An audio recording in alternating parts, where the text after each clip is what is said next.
Good morning, Story Trading VIPs. It's Monday morning, February 27th. Can you believe March 1st is Wednesday? That came quick. Tesla Investor Day. We'll get to that in a second. I thought we had more time. I forgot February just had 28 days in it. So anyway, looking at SPY and QQQ up this morning. Now, very interesting. We'll look at the technical levels. I understand there was durable goods data out this morning, which were not good. This could be a bad news is good news type of situation that, Fed has to pivot. Durable goods are down worse than expected. Maybe what's going on here this morning. So before we get into the charts on SPY QQ, you can see we have confirmation from TLT and UUP. This is the main thing that really moves markets and especially risk assets. When UUP is down, that's good for risk. And you can see ARK up, Bitcoin up. So we got like a perfect correlations here today, the way it normally works. Once in a while, it's a little off. And actually, remember when I called that recent peak we had in the market was because it was off. I was like, this doesn't make sense. This is pretty unusual when UUP was skyrocketing along with Bitcoin. So that was a little unusual. But now we're back to something that makes a little more sense. So let's look at SPY and QQQ. The key level is really 400. Man, it's right there playing with it. 400 is the 50-week moving average. You can see it right there. So a little bit of a fake out potentially last week and back up above. Man, I always say God bless the traders on the indices. I am especially intraday. I do not trade the indices. I've tried it on a few occasions and I gave up a long time ago. Not my cup of tea to trade indices. And anyway, the big number you really have to watch for, the big level, is 375 on SPY, 200-week moving average. As long as we're above that 200-week moving average, we're in good shape longer term, okay? But today, it looks like risk on with confirmation from the bond market being up and UUP going down. Again, that's a proxy for interest rate expectations when UUP is down. So far, so good for today. Let's take a look at individual stocks. All right, the first one we're going to be looking at is continuation on LAZR, LAZR, Luminar Technologies. We nailed this one last week. We anticipated the 200 DMA break after an initial rejection. We did the same with LLAP, but that one hasn't worked out yet. But the pattern, much better over here. The technicals were much better. The 30% short position, much more interesting, causing this to go up after the multi-billion-dollar deal with Mercedes. Just 1 second. I gotta fix my background. There we go. All right.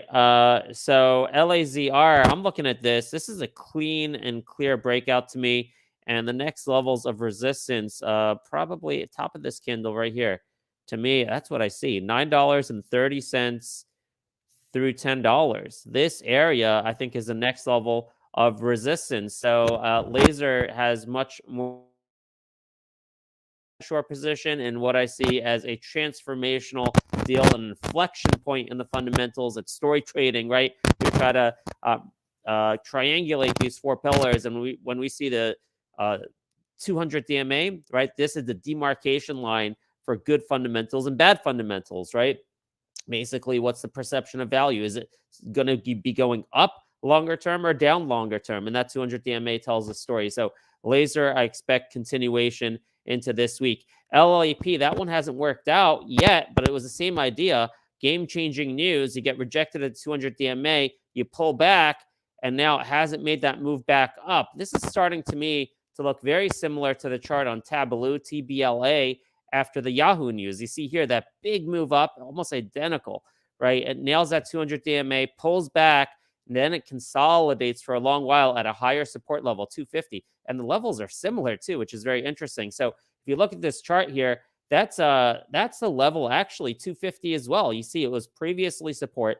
So if we can hold this 250 support here, I think my best bet is that this is a very similar situation as Tableau.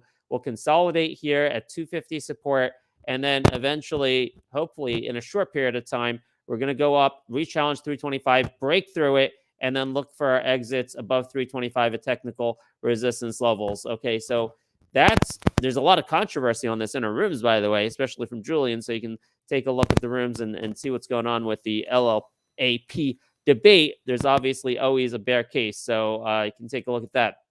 Tableau, by the way, the one we just talked about, they had earnings Friday, and I didn't mention it to you guys because I didn't think it was good earnings, right? And so the market agreed with that, so we avoided that on Friday. Now, I want to start watching this because there may be a pullback entry opportunity. The reason it wasn't good is because the Yahoo revenue doesn't come in until 2024. And in 2023, they said it's a year of investment to support the Yahoo deal. So in 2023, they guided for about break even. Actually, the guide was for slightly negative to slightly positive on EBITDA. So people were disappointed about that. And also the 2024 numbers, whereas a partial year of Yahoo, which gets them to 200 million EBITDA and 100 million cash flow, free cash flow. So at $1 billion market cap, it's trading at 10 times free cash flow of 2024, right? So I thought, this is a little expensive. That's why I didn't mention it to you guys on Friday. But now it's pulling back and it's getting a lot of support from institutions this morning. Lots of price targets up in the fixed 5-6 area. Most of the institutions, the analysts, they raised their price targets. There were a couple that decreased a little bit, but it looks like 5 to 6 is really the consensus price target on Tableau. Now, I'm not really chomping at the bit to get back in here. You'd see there is some support here at about 3. Oh, did it really bounce right off that level? 309? 312. Okay, so you can see right here. You see these bunch of candles? The about 2 weeks of candles right there. That was your support level bounce off of. Then you have the 200 DMA at 270. So those are your two major support levels. It's got to break 350 to get back into a bull trend. I'm not like ready to jump all over this, but I think it's something interesting to watch at these support levels and that breakout level. So Tableau, have that on watch. Tesla, again, I should have noted this Friday, but I was like, on Friday, it was like February 24th or something, right? And I didn't realize March 1st is just Tuesday. Crazy. So you get the weekend, and then you get a short February, and all of a sudden you have March 1st on Wednesday is Investor Day for Tesla. That could be a gigantic tailwind for what we always refer to as an event anticipation run on Tesla. So looking at the possibility, who knows, that you can challenge that 200 DMA again at 220. I'm not sure that I'd hold this past the event, though. Is again, buy the rumor, sell the news. We always talk about this. The best time to sell is like when the event kicks off. That's in terms of risk reward, that's probably the best way to play. Depending on what's said, who knows? It could spark higher, but I'm not willing to make that bet until I watch that event. So I have to figure out what time the Tesla event is on Wednesday. But at least for today and tomorrow, I think dips are buyable on Tesla. I think it'll have an upward bias. I think buyers will be there willing to buy the dips because they're going to be excited about what might be revealed at Investor Day on March 1st. And there was also positive news over the weekend about production ramping up in Germany. I think it was a Germany factory, like doubling production over there. So things, I think, are looking good for today and tomorrow on Tesla. Just want to mention LAC while we're talking EVs. You got these lithium stocks. LAC has had a series of good news in terms of regulatory approvals and legal proceedings that are going their way. Which, remember, GM, their investment was contingent on that. And by the way, it looks like on the latest press release here on Wednesday morning, it looks like GM, I'm sorry, did actually put their money in. It closed. Out of 650 million, 320 million closed on February 16th, and another 330 million set to close in the second half of the year when they separate the U.S. and Argentine business. So that's a little bit interesting. And again, there was a little bit of court news I put in that a judge said that they can move forward with production at Thacker Pass, I think it's called, as early as this week in Nevada. So you can see a little bit in LAC. And by the way, I think AMLI has been going down in sympathy with LAC. I can't see the full chart here.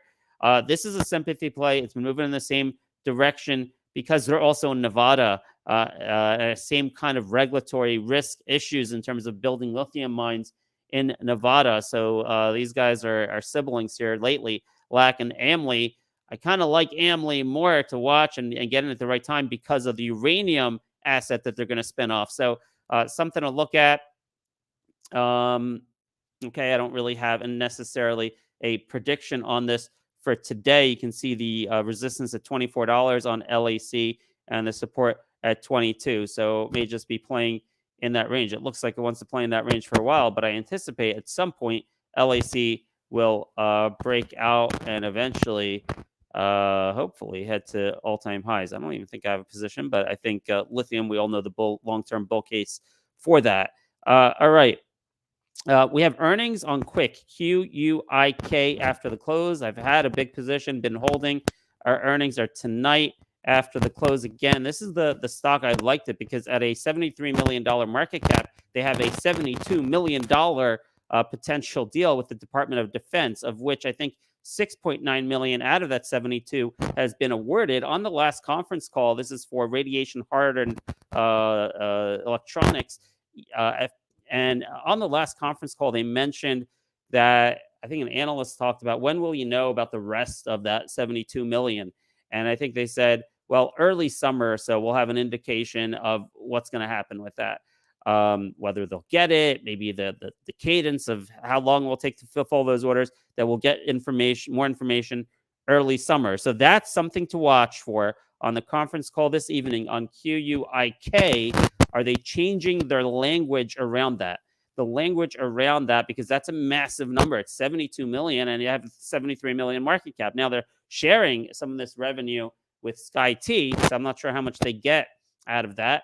Or how much they have to, give to SkyT. But in any case, still, no matter how you cut it, massive deal quantitatively, and also a big qualitative, a big sentiment benefit for a microcap like this. The DoD basically giving the company their seal of approval. So, we'll have to see what happens with QUIK. I like it. Comfortable holding it longer term because of those reasons I mentioned. After hours, also, we have news on ASUR. We have the earnings report. We've interviewed the CEO of ASUR. I know Chris Tarbert has really been liking this because he's been targeting this for a Russell 2000 inclusion play. The stock has recently hit a new 52-week high.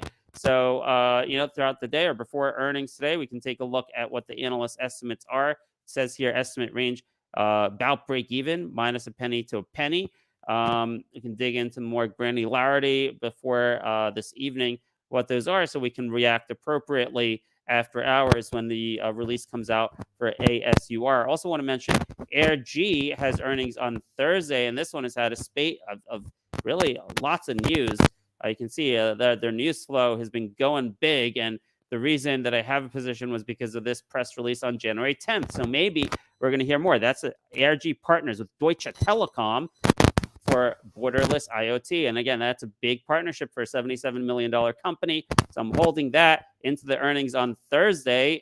We could get an event anticipation run into the Thursday report on AIRG.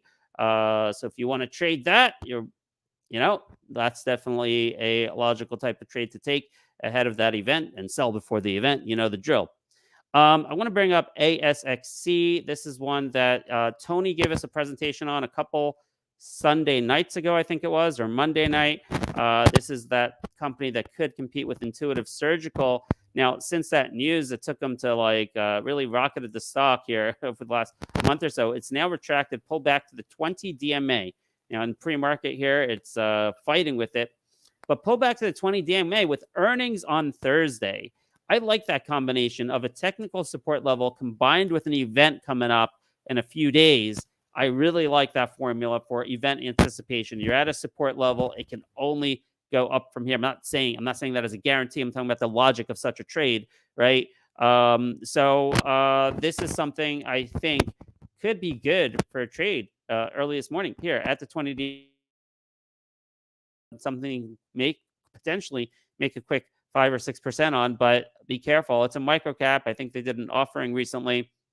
So just careful with those micro caps. Those big caps seem to be a lot safer, and we have a much better track record, by the way, if you've noticed, on larger cap companies. All right, YTRA Online. Why am I bringing this up today? Something happened. I know they have. Okay, Matt called, who gave this to us. He messaged me saying he thinks are there earnings on Thursday? I think their earnings might be Thursday, but Matt Cole was like, the IPO in India is getting close, and he's hearing that there's very high demand for the IPO in India, but I thought there was another catalyst. Not sure, but I do see this morning, February 27th, a price target maintained with a $4 per share by H.C. Wainwright, and it's sitting right at, kind of. It's in the support range with all these moving averages bunched up. So it looks like somewhere in this range, 220 to 230, perhaps a safe place to pick some up if you want to play the event anticipation of the IPO in India. So maybe we'll bring Matt Kolb on back soon to talk about the prospects there with YTRA Online YTRA. I want to mention TFFP. Remember we brought Dan Carlson on a couple weeks ago, and it's like, yeah, they have this event, business update. We could get some data out.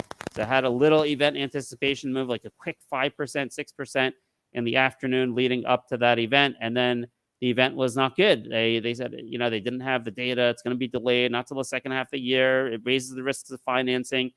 Now, the stock's done well, and Dan reached out to me, and he said he's been buying a lot of stock since he had a call with management, which gave him more confidence. So he's going to be coming on our show tomorrow morning to update us on what he learned from management and why he is buying the stock down here at TFFP. I know it's like a penny stock now, but there was a day people thought this could be a huge company, and their technology is really interesting. So we're continuing to monitor TFFP for the possibility of an inflection point one day, a major inflection point one day possibility. So we'll talk to Dan Carlson tomorrow morning on TFFP.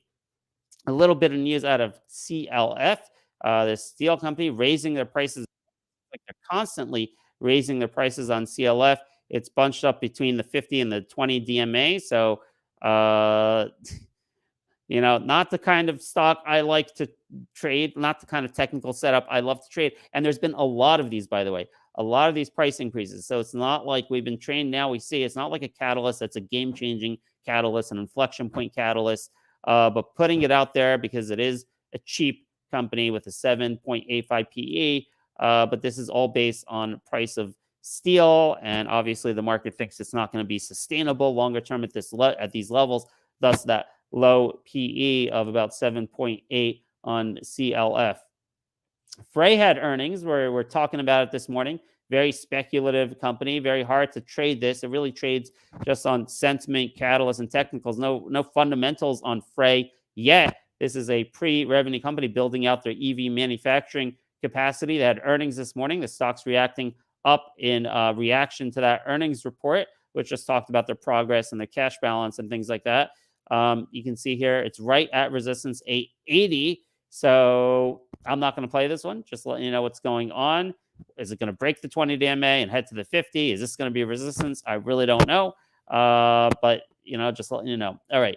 Zoom tonight after hours. We have earnings. I'm not playing it at all, but I'm curious to see what they report. This is like a value company at this point. Well, PE actually went up after last quarter's earnings report at 32. So we'll see what their earnings report shows and if the market has any takeaways from that in terms of recession.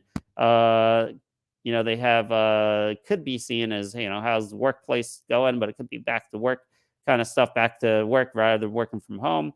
Not necessarily will translate through to the whole economy, but still a stock worth paying attention to and seeing if there's anything we can glean from the economy by listening to the conference call today after hours at ZM.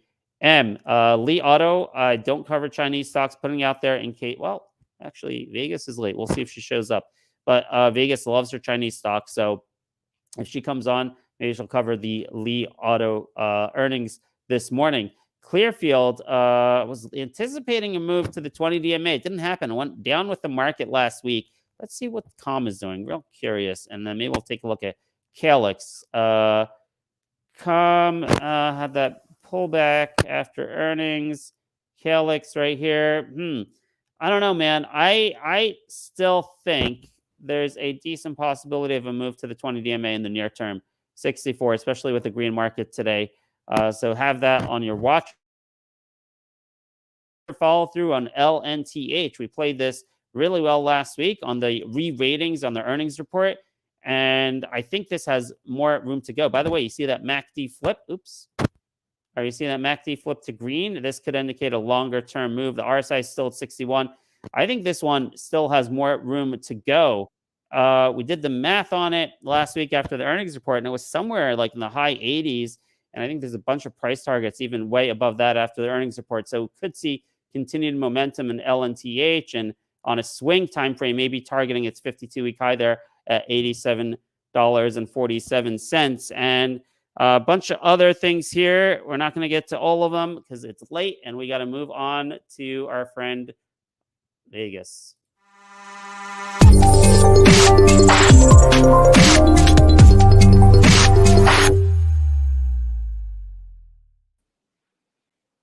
Morning, Vegas. How you doing? Good morning. I'm doing great. How are you?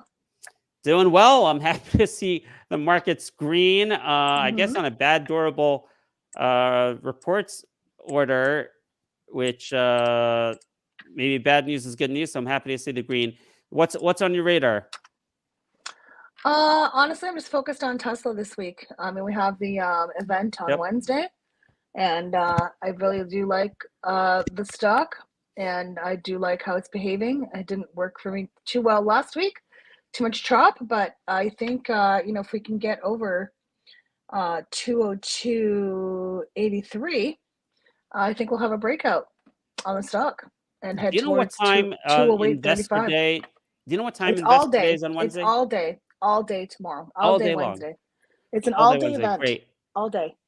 Yeah. Great. Yeah. I mean, I assume your top target, you're not anticipating a break of the 200 DMA at 220, are you? Is that like your top target? Your highest? No, I think I think if this breaks, listen, if it breaks 202.83, it's going to go to 208.35, 211.29, 216.28, and then if it ever gets over 218, we're going to 225, 235, and 240. So yeah, 218 is another sweet spot, We'll see. That's a lot to ask for. I think the break of that magnitude in the 220s will have to be in reaction to whatever. Some serious love in the air for the presentation Wednesday. Exactly. I mean, unfortunately, in the past, it hasn't been that amazing. So it's kind of like pop and fade. What they say: buy the rumor, sell the news. Yep, that's what I'm thinking. So it's kind of one of those situations. So I'm pretty aware of that. So nobody should get super excited, although, the hype can make you want to have that FOMO. I know. Just, if you're in, you just got to watch your trade. And it's happened to me a lot. And I know it's basically the anticipation on event anticipation. And the best place to sell is like right when the event starts. But it's happened to me where the event happens and I get sucked into the event. I'm like, what a great event. And then I go away from my trade plan and I'll keep it. And in retrospect, it was always right. Like 95% of the time, the right thing to do is sell the news, no matter how good the news is. Right. Yeah. Well, that's pretty much my focus today is probably just Tesla. I mean, I'm watching. I don't really see much else. I mean, I'm liking Netflix as well. I do like Netflix. I think I might be trading Netflix today. Okay. The 325 Tesla as well, top pick for us. Take a peek at Netflix. But I was wondering, I thought you follow Li Auto. They had earnings. Are you not? Yeah, I'm not trading Li. Yeah, I follow the China market. Yeah. And Li Auto, we saw that the earnings came out and they did beat top and bottom line estimates. And they did initiate a Q1 outlook that had a very upbeat revenue forecast.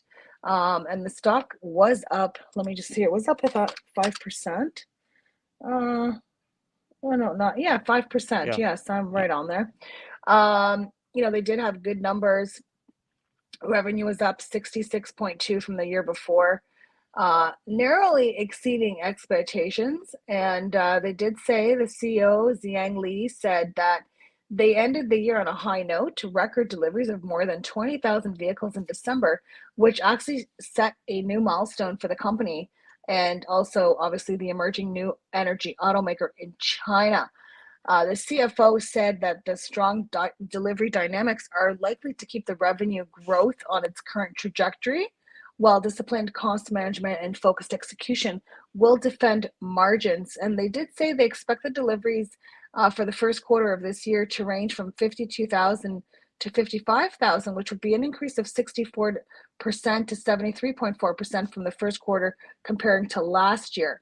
So you know, we'll see how Li Auto plays out. The thing is, it is on my watch list today, but I need to see this get over $25. So I'm not going to trade this unless it breaks 25 bucks. And even if it did, I just don't see much momentum to the stock. I mean, I could see it going maybe to 25.50.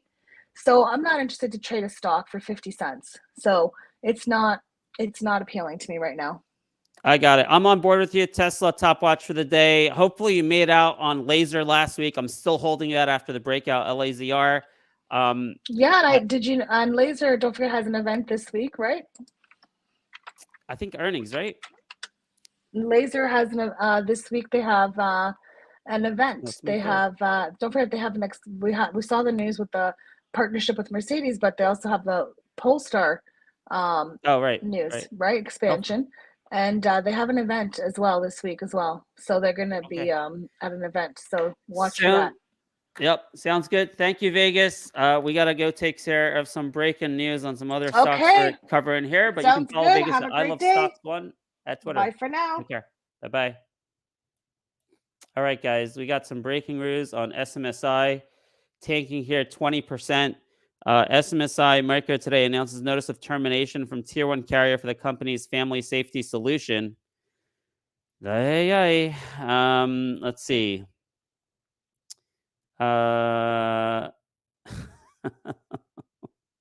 This is bad. I got to tell you, because, you know, this is one of those moments where, like, screw the math. Like, who cares about, like, this is how market pricing works, right? It's not just about fundamentals and financials. It's a perception of value and also the perception of what the value will be 5 years from now, X years from now, right? And when you see something like this, the market's going to be like, I can't trust any of their other tier 1 relationships, right? So math doesn't mean anything to me. All right, I want to be out at any price, and it could be it's bad news for SMSI. Got to tell you. So with that, we got to run, and we'll be in touch during the day. There's a lot going on. There's earnings tonight, so keep the collaboration going, and we're going to try to beat these markets. Not easy. Take care, everyone.